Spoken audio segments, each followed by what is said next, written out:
Остання частина інформаційного вечора, програма «Богун». Сьогодні в студії Олена Довгань.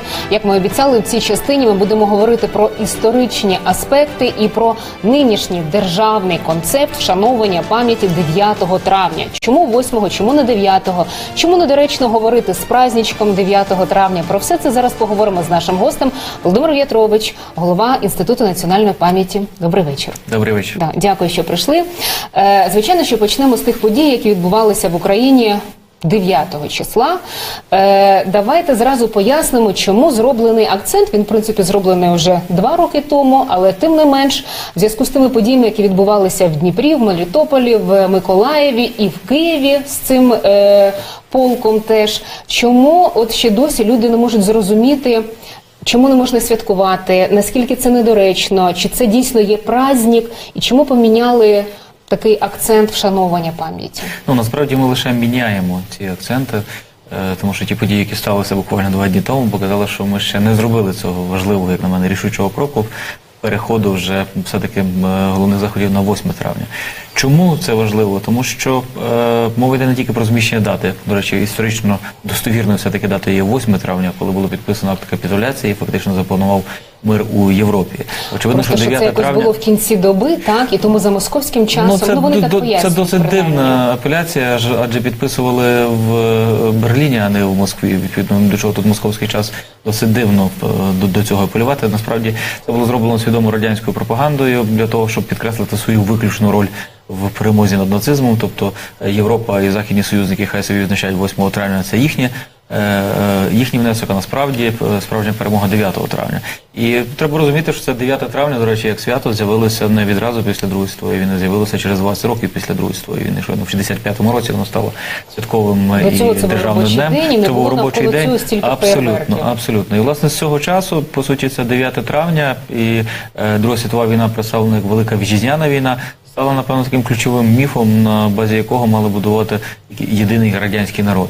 І зусилля радянської пропаганди були достатньо ефективними. Це тисячі фільмів, мільйони, напевно, десятки мільйонів сторінок. І, відповідно, ці міфи про саме Велику Вітчизняну війну, а не Другу світову війну, а це скорочений хронологічно період, тобто третина Другої світової війни, коли Радянський Союз був союзником. Це привласнення, так? Щоб показати народ-освободитель і ось щоб показати цю війну дуже в чорно-білому світлі, щоб показати, що Радянський Союз нібито весь час був послідовно антинацистським, що є неправдою. Ми розуміємо, що третину цієї війни Радянський Союз був союзником нацистської Німеччини. Війна почалася саме тому, що Гітлер заручився підтримкою Йосифа Сталіна.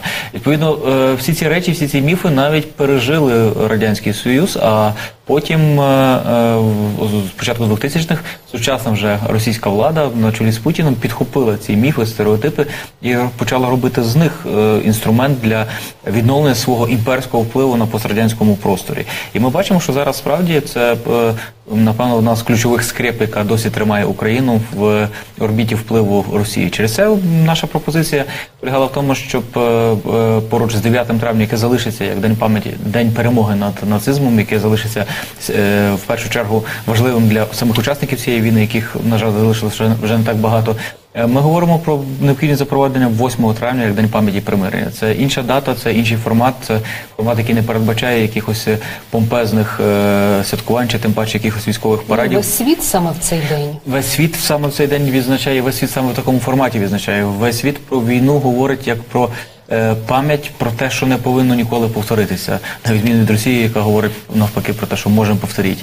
Відповідно, мені здається, що ці наші нові підходи, новий символ, такий як червоний мак, відмова від георгіївської стрічки, цього імперського і радянського символу, відмова від цієї мілітаризації і такого помпезного підходу, вони вже дали свої плоди, вже значна частина українців її підтримала, і мені здавалося, що саме цього року варто було зробити цей вирішальний крок, щоб остаточно вже зафіксувати ці зміни. На жаль, цього не було зроблено, на жаль, ще досі керівництво України вагається, і мені здається, що це, власне, і створило можливості для різного роду провокацій, які мали місце 9 травня. Тому що треба розуміти, що 9 травня в такому радянському чи пострадянському форматі буде завжди дуже зручною платформою, майданчиком для організації різного роду політичних шоу, політичних провокацій, антиукраїнського Україна разом зі світом, давайте на цьому просто уточнимо і підкреслимо це, що не святкує, а вшановує Абсолютно, пам'ять. так. Оце найважливіше. Так.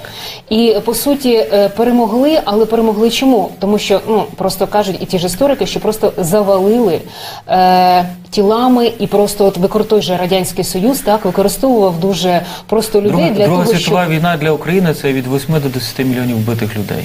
І говорити про з праздничком на такому тлі, мені здається, що це є просто надзвичайним блюзнірством. Танцювати на кістках і, більш того, загравати м'язами, показувати світові, що ми готові до наступної війни, можемо повторити і так далі, те, що є зараз в Росії, це є, до певної міри, якоюсь абсолютно хворобливою реакцією, і дуже добре було б, щоб впливи цієї хворобливої реакції були мінімалізовані в Україні.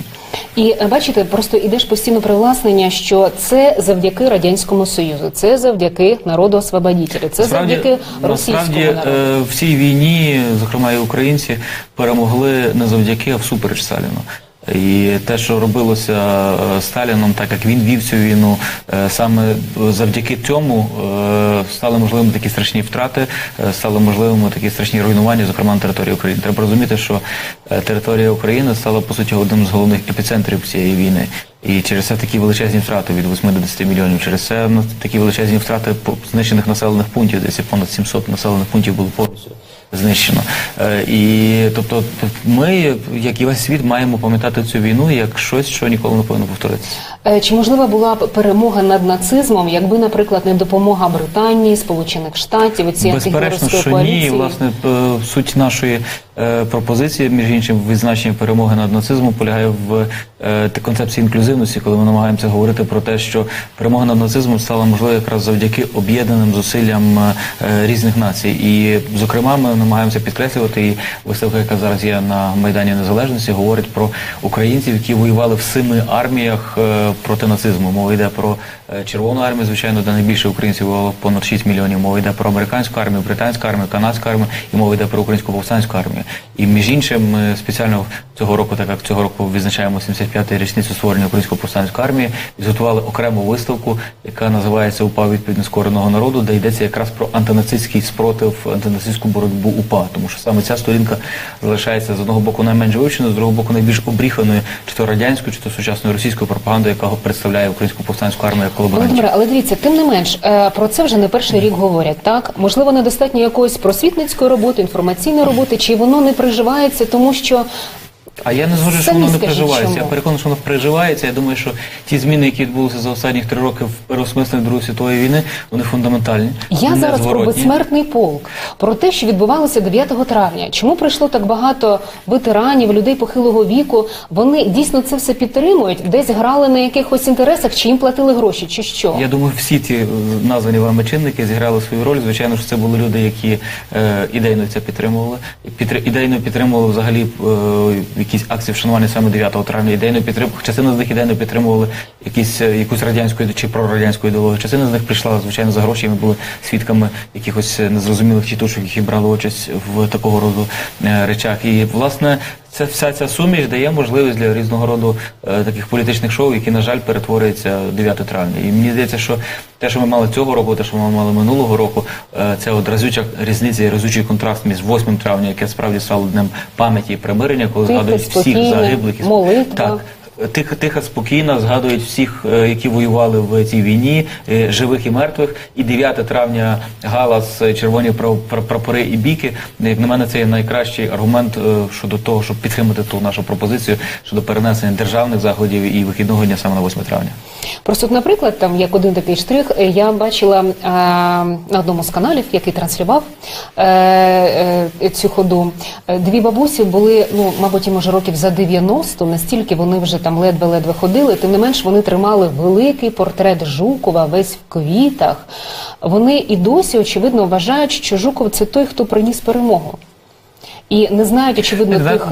Не є нашим завданням саме цих людей переконувати. І навряд чи знайшла себе якась сила в світі, щоб переконати цих людей. Але нам надзвичайно важливо, щоб молоде покоління було готове говорити правду про цю війну. Нам надзвичайно важливо, щоб в Україні не було як в Росії, коли діти наряджаються в костюмчики НКВДистів чи перетворюють свої дитячі візочки в танки Т-34 для того, щоб вийти на парад. Оце репродукування совка, заради якого, власне, і використовується 9 травня, це те, що ми повинні спинити. Через це я абсолютно спокійно ставлюся до того, що 9 травня має зберегтися як день перемоги над нацизмом, в першу чергу, власне, очевидно, для цього старшого покоління. Але коли ми говоримо про державні заходи, коли ми говоримо про вихідний день, то це те, що має формувати вже уявлення молодшого покоління. Через це важливо говорити все-таки про 8 травня і наближати нас до нормальних європейських практик. Ми просто сподіваюся, що ці молоді люди, про яких ви кажете, що вони в своїх підручниках історії, зокрема історії України, не будуть вчити те, що ми вчили за Радянського Союзу. І там вже будуть розвінчені ці міфи, і вони вже будуть інакше на ці речі дивитися. Якраз з цим поколінням, яке навчалося чи навчається в українських школах, простіше, тому що справді через школу можна донести цю нову інформацію. Люди читають, так хочуть чи не хочуть, читають підручники з історії. Треба розуміти, що для більшості людей підручник з історії і залишиться єдиною книжкою з історії, яку вони прочитають за своє життя. Важче трошки з цими людьми, а їх зараз більшість в Україні, які не вчилися в українських школах, які отримали справді освіту в радянській школі. І відповідно на цих людей треба працювати в якихось ширших форматах. Власне, для цього ми проводимо різного роду виставки, вуличні виставки. Для цього ми готуємо різного роду науково-популярні видання, які мають є чудова книжка «Війна і міф», там, де от написані, розвінчуються ці міфи, найбільш популярні, невідома Друга світова, зокрема і про того ж Жукова, тут і про того ж Сталіна, і про УПА, і про 44-й щодо кримських татар. Скажіть, яким накладом, наскільки вона розповсюджена, наскільки вона популярна, як її купують? Я думаю, що вона дуже популярна, і наскільки я пам'ятаю, за даними видавництва «Клуб сімейного дозвілля», станом на кінець 2016 року вже понад 20 тисяч примірників цієї книжки продали. Як для історичної книжки це можна впевнено називати і бестселером. З нами на зв'язку є ваш колега, співробітник Інституту національної пам'яті і упорядник цієї книги «Війна і міф. Невідома Друга світова» Максим Майоров.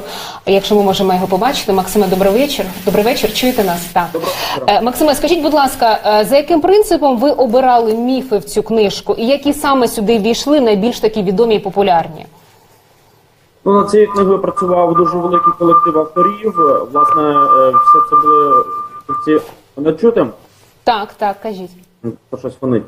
Це все ці високого класу, і крім того, що вони, власне, є самими істориками, вони також працюють на ниві популяризації, і, відповідно, вони слідкують за тим, які дійсно міфи терплюють в суспільстві, які міфи, власне, ще живі, ну і вони можуть фахово підійти до діагностування ситуації і до певної медицини. Власне, було відібрано 50 найпопулярніших міфів, які були пов'язані з світовою війною. Переважно це міфи, які породила ще радянська пропагандистська машина, також частково російська. Але ми не зупиняємося на цьому, тобто ми також розвінчуємо і міфи вже новітні, які, власне, виникли в Україні, і також розвінчуємо польські міфи, тобто, в принципі, цілий набір таких от міфів, які циркулюють навколо Другої світової війни.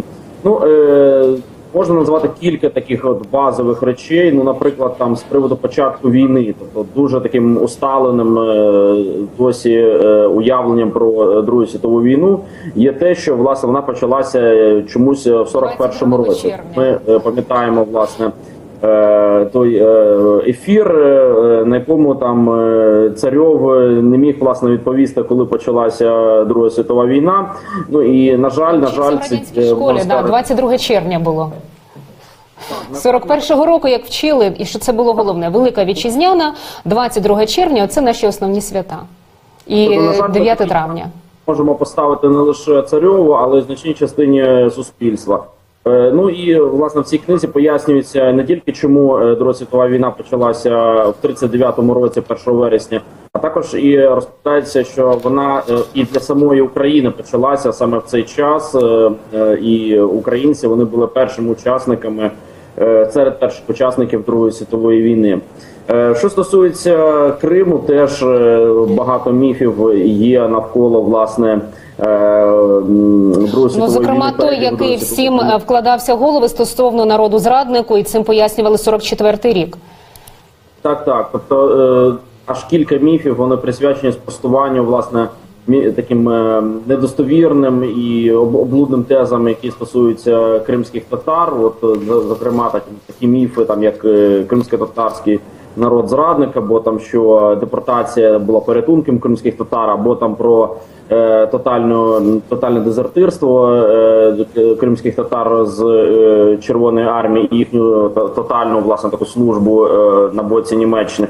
Тобто всі ці міфи, вони спростовуються, Максиме, власне. а я перепрошую, а можна конкретно по цьому міфу, який стосується Криму і 44-го року, ви фактами апелюєте? Що ви приводите? Документи якісь даєте?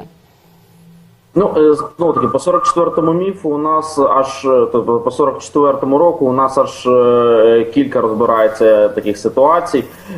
Зокрема, те, що стосується народу зрадника, це така теза радянської пропаганди, власне, вона народилася ще під час війни, і це було таке основне обґрунтування депортації, яка була здійснена починаючи з 18 травня. Так от, власне, ми детально розбираємо цю ситуацію про крах в 41-му році Кримського фронту і про те, там, чи були, власне, чи кримські татари там масово переходили на бік німців. Ну і чисто на основі там даних статистики, які ми маємо, даних по кримських татарах, ми заперечуємо, власне, ті цифри, які подаються про нібито 20 тисяч там кримських татар, які служили там на боці німців. Тобто дуже багато кримських татар, вони там до останнього дня воювали в Червоній армії, і кілька тисяч кримських татар, їх, зокрема, вже депортували до Казахстану, до Узбекистану, депортували, буквально демобілізувавши з Червоної армії. Тобто говорити там про поголовне дезертирство немає ніяких підстав. Також спростуємо там такий міф про те, що який набув уже поширення в такий нещодавній час, про те, що депортація була нібито порятунком, що от якби кримських татар не депортували, то з ними там масово розправилися знову таки за їхню зрадницьку поведінку. Ну це теж абсолютний міф про те, що це був порятунок, тому що депортація, вона фактично мала там ознаки геноциду, вона протікала в дуже жорстких умовах, і власне смертність кримських татар під час цієї депортації, вона була надзвичайно високою, і ця смертність, вона зберігала в дуже високі показники навіть після прибуття на місця спецпоселення, тому що там абсолютно не було жодних умов, і фактично тривалий час кримські татари, вони просто продовжували внаслідок. Спасибі. Дякуємо. Спасибі, Максиме, за докладну розповідь. Нагадаю, що Максим Майоров не лише співробітник Інституту національної пам'яті, а й упорядник ось цієї книги «Війна і міф. Невідома Друга світова». У мене ще таке питання до вас, пане Володимире.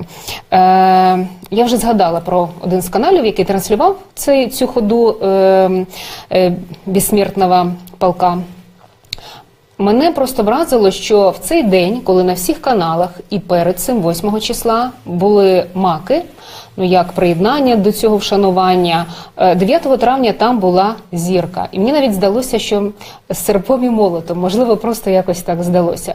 Це недокомунізований символ, його можна використовувати? Зірка не була серпом і молотом, очевидно, що редактори цього каналу прекрасно розуміли, що це означало би тоді відповідальність за порушення закону про декомунізацію, але сама по собі зірка не підпадає під дію законів про декомунізацію. Тобто можна. Але те, що якось в розріз всі показують маки, а це очевидно, просто бажання каналу, всі так? І це ніяк не може бути... що телеканал «Інтер» є абсолютно рупором цих прорадянських, проросійських ідей, і саме для цього він використовував цей телемарафон 9 травня, коли людей фактично зомбували різного роду пропагандистськими фільмами і піснями часів Радянського Союзу. Очевидно, що є в Україні ще значна частина людей, яких викликаються певні сентименти, певну ностальгію, але це зорієнтовано не тільки на старше покоління, це зорієнтовано на те, аби таким чином якось вплинути і на молодше покоління.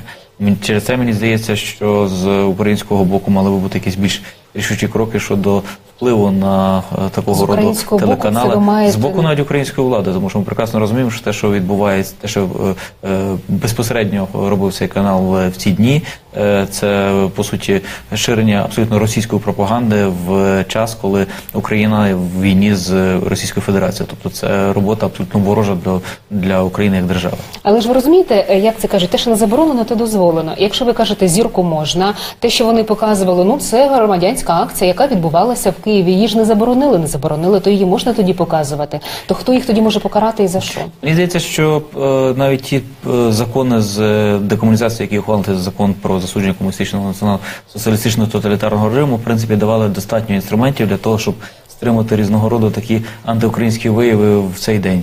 На жаль, часто наші правоохоронці не скористалися тим інструментарієм, який їм давав закон, і врешті це призвело до таких неприємних і скандальних навіть речей, як, наприклад, в Дніпрі, де поліція не тільки не помічала використання забороненої символіки, а більш того, намагалася зосередити свою увагу не на тих людях, що порушували закон, а на громадських активістах, які намагалися цьому завадити. Ще один міф, от ми говорили про міфи Другої світової, і стосовно стосунків Польщі і України, зараз вони теж активізувалися, Волинь-43 теж є ваша така книжка. Наскільки теж достатньо такої інформаційно-просвітницької роботи, і чому саме зараз ця тема знову стала така актуальна? Очевидно, що недостатньо такої поки що інформаційно-просвітницької роботи. Суспільство надто мало знає цю тему, і, відповідно, незнання – це прекрасне поле для різного роду маніпуляцій, чи то з боку російської пропаганди, чи то з боку навіть наших західних польських сусідів, які теж проводять різного роду інформаційні кампанії. Мені здається, що цього року нам вдалося принаймні започаткувати цікаву інформаційну кампанію, спрямовану на висвітлення такої теми, як акція «Вісла». Тобто нами було опубліковано достатньо велику кількість публікацій, інфографік, зроблено якісь телепрограми, радіопрограми, які присвячені цій темі, зокрема темі польсько-українських стосунків. Я переконаний, що якраз поступово висвітлюючи цю тематику з історичної точки зору, ми будемо її деполітизувати. Тому що чим більше люди будуть знати про цю тему, тим менше політики зможуть маніпулювати нею. Зараз ця тема є надзвичайно маніпулюється в першу чергу польськими політиками, різного роду політиками правого, в першу чергу правого табору, які намагаються на цьому зробити собі дивіденди. Ми навіть стали свідками дуже брутальних речей напередодні якраз 70-х роковин акції «Вісла». Це руйнування українського пам'ятника на українському цвинтарі. Дуже дивно і виявилася позиція польської держави. Пам'ятник був зруйнований якимось праворадикальними хуліганами, але ці їхні дії підтримані були, як не дивно, Міністерством культури Польщі та Інститутом національної пам'яті Польщі, які сказали, що вони вчинили правильно, так як пам'ятник був незаконний. Очевидно, що такі дії не сприятимуть якомусь нормальному порозумінню між українцями і поляками. Я сподіваюся, що наших польських колег вистачить таке розуміння того, що сіяння цього протиборства між Україною і Польщею є абсолютно зручним тільки для третьої сторони. Ви можете, наприклад, як Інститут національної пам'яті, ви як голова цієї установи звертатися, наприклад, до Міністерства культури, до уряду, до Верховної Ради, щоб виділяли більше грошей на просвітницьку роботу, робити якісь соціальні ролики, які б заповнювали таку інформаційну нишу? Ми постійно намагаємося аргументувати позицію, що нам потрібний більший справді бюджет. Насправді наш бюджет на цей рік, це не таємниця, такого роду діяльність становить аж цілих 3,5 мільйони гривень, які, очевидно, є недостатні навіть для якихось кількох, навіть, напевно, на один якийсь серйозний фільм. Відповідно, ми можемо співпрацювати, ми співпрацюємо з першим національним виготовленням якогось міжпрограмного продукту соціальних роликів. До 8 травня цього року ми разом з Міністерством інформаційної політики підготували окремі ролики, 2 ролики, але цього всього надто мало. В принципі, потенціал для того, щоб забезпечити, підготувати якийсь серйозний цікавий зміст для фільмів, інфографік, виставок і так далі, в нас є. Я думаю, що за ці 3 роки ми показали, що ми можемо робити. До кінематографу, тому що, наприклад, от Пилипіленко казав, що в цьому році найбільше виділено грошей на кіно за всю історію незалежності України. Можливо, теми просто підказувати і просити, щоб... Так і ми і співпрацюємо. Мені здається, що якраз Держкіно справді справляється зараз своїми обов'язками. Справді ми зараз з вами є свідками певного буму українського кіно. І дуже добре, що серед цього українського кіно з'являються історичні фільми. Я очікую на появу нового історичного фільму «Червоний», який буде презентований якраз до Дня Незалежності, фільм, який побудований на історії, зокрема, Української повстанської армії і повстання українських політв'язнів в таборах ГУЛАГу. Це дуже цікава і сильна історія. Це екранізація роману Андрія Кукутюха. Я думаю, що це буде цікаво. 18 травня буде презентація фільму Ахтема Сейтаблаєва, її молитва, чуже серце. Ще один цікавий історичний фільм, так, абсолютно. Так. Ще хочу вас запитати стосовно музею Майдану. Як рухається його створення, на якій стадії, наскільки просто, непросто? Не просто, зразу скажу, але тим не менше рухається, і я переконаний, що до кінця цього року ми вже матимемо що показати в громадськості. Перше, що зроблено, музей створений як юридичну особу, як його керівник, і я дуже втішений, що цим керівником став Ігор Пошивайло, відомий український музейник, колишній заступник директора музею Гончара. З ним створена команда, яка працює, яка зібрала вже близько 2000 експонатів, яка зробила вже кілька виставок. Якщо ви гуляєте по Києву, по центральній частині, можете бачити інформаційні стенди місцями Революції Гідності, де розповідається, що саме робилося на тих чи інших місцях, на Майдані Незалежності, на вулиці Грушевського, але бажано, щоб не тільки в Києві, а ця інформація якось доходила і до регіонів. Цю роботу ми теж запускаємо. Ми, до прикладу, до кінця цього року будемо випускати третій випуск нашої книги, яка називається «Майдан від першої особи». І це буде якраз книжка, яка розповідатиме про Майдан чи Євромайдан у всіх регіонах України, включно з Кримом і Донбасом. Повертаючись до музею, що важливого, розпочата робота з передачі під музей земельної ділянки на алеї Героїв Небесної Сотні, це колишня вулиця Інститутська, початок Інститутський, недалеко від так званого Жовтневого палацу, де буде споруджено, власне, цей меморіальний музейний комплекс. Проблемою поки що є тимчасове розміщення самого музею для того, щоб люди могли десь працювати. Ми говоримо про те, що таким тимчасовим місцем для і адміністрації, і для експозиції, і для сховищ мав бути український дім. Це питання поки не вирішено, але сподіваємося, що так само цього року це вдасться зробити. Декомунізація. Залишається пару хвилин. Цікаво, на якій стадії зараз. Тоді одразу після прийняття законів, коли треба це все було там втілити вже в життя, то зразу був такий ленінопад. Зараз вже все? От все, що тоді поваляли? Насправді ленінопад був перед законами декомунізації, і це яскраве свідчення цього, що декомунізація не була ініційована кимось зверху, придумана Петровичем чи кимось іншим з тодішніх чи теперішніх представників влади, які працюють в Кабінеті міністрів. Насправді цей процес справді був суспільним, громадським, і закони з декомунізації, які були ухвалені, дали лише легітимні рамки для цього процесу. За цей час було демонтовано понад 2300 пам'ятників, близько десь 2500 пам'ятників, було перейменовано 887 А вже всі перейменування завершилися? В населених пунктів так, вулиць, напевно, ще залишилася невелика кількість, а вулиць було перейменовано близько 52 тисяч. Там, де залишилися ще пам'ятники, або погруддя Леніну, наприклад, да? То це чекати просто на сумління цих людей, що вони мають це прибрати? Ні, очевидно, що ми будемо звертатися до органів місцевого самоврядування, нагадувати їм про відповідальність за реалізацію цього закону. Я переконаний, що всі ці місця, де залишилися якісь такого роду пам'ятники, ми будемо звертати увагу на це в органи місцевого самоврядування, нагадувати, і закон буде абсолютно виконано в повній мірі. Мені ще цікавий такий момент, маємо закінчувати, якщо можна коротко. Якщо це приватна власність, наприклад... Форма власності не має жодного значення. І закону треба виконувати. Абсолютно. І прикладом того, що закон треба виконувати, але, на жаль, він ще не виконується, є територія фабрики «Рошен», де досі пам'ятник Карлу Марксу. Цікаво. Спасибі, дякую. Маємо закінчувати. Спасибі, що прийшли, поговорили на таку актуальну тему. Нагадаю нашим глядачам, що ми говорили з Володимиром В'ятровичем, це голова Українського інституту національної пам'яті.